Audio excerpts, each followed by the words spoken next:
think it's crazy to think a Super Bowl appearance is out of their sights. I think this is a team that prides itself on defense over the years, and a team that's gotten to the playoffs every year and hasn't had a elite quarterback since Ben Roethlisberger left. They didn't do this to just mess around and say, all right, for 1 year. They did this because they think they're a team that can get over the hump. There were a lot of different options. Aaron Rodgers spoke to the New York Giants, and I'm going to need some time. I'm going to need some time. Come over here. Over here. He said, I'm going to need some time. Giants said, we don't have time. Told the Steelers, I'm going to need some time. Said, we'll wait for you. Talk to me. Do you think it's his... Oh, my gosh. I believe it, though. I honestly do. Somebody said that the Steelers, he mentioned the Steelers and Super Bowl aspirations. I haven't heard that in years. You don't trade a second-round pick. Thank you. And pay a wide receiver $30 million, Stephen A. Hey. If you don't think this is a team with a window. Hey. I don't know why I've got a microphone like this, but they gave me the stick mic, and I'm going to go from here.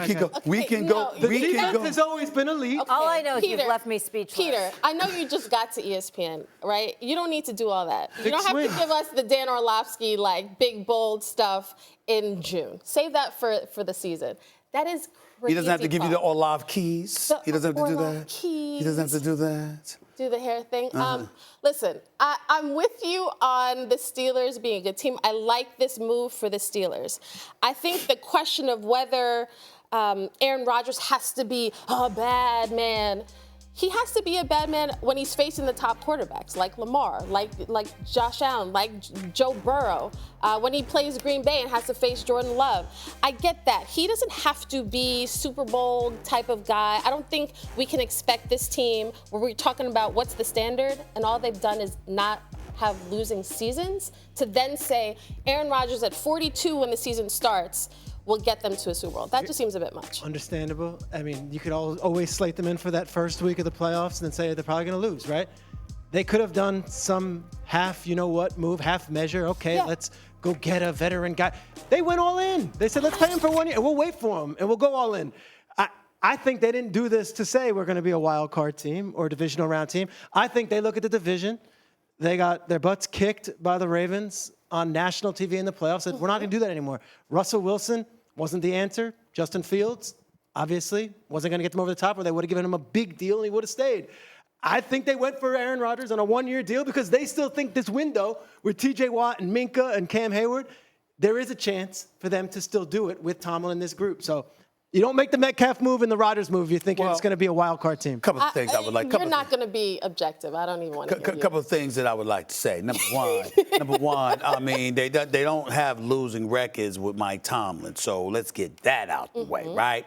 And then I'm thinking about their defense. Got to re-sign T.J. Watt. Got to get him locked in because that brother is it. All that in a bag of chips. We need him and the rest of the crew. I believe in them. I believe their defense will be formidable, and we can go from there. Offensively, Najee Harris is no longer there. He's a Charger. But this kid Warren can play, okay? You got Gainwell. You got this kid Johnson that you drafted out of Iowa, if I remember correctly. So I'm looking at all of those things. Fryermuth is a big-time tight end. He's not the best, but he's big-time. He can ball.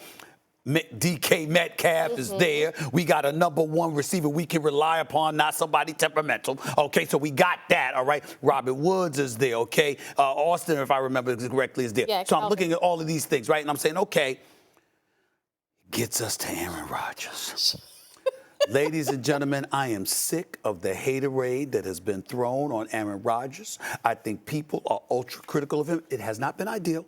I know not one but two losses to the San Francisco 49ers at Lambeau Field when he was a Green Bay Packer. I get that part. I know that his Jet tenure was not impressive. He got hurt the fourth play his first year, okay? Last year he came back from the Achilles heel. People forget that stuff. Still threw 28 touchdowns. Played better as the season went on. Still played better as the season went on. It wasn't great. We understand that. But they talk about with the Achilles that it takes you a couple of years. So I expect him to be better. And last but not least, let me tell you something. Beggars can't be choosy.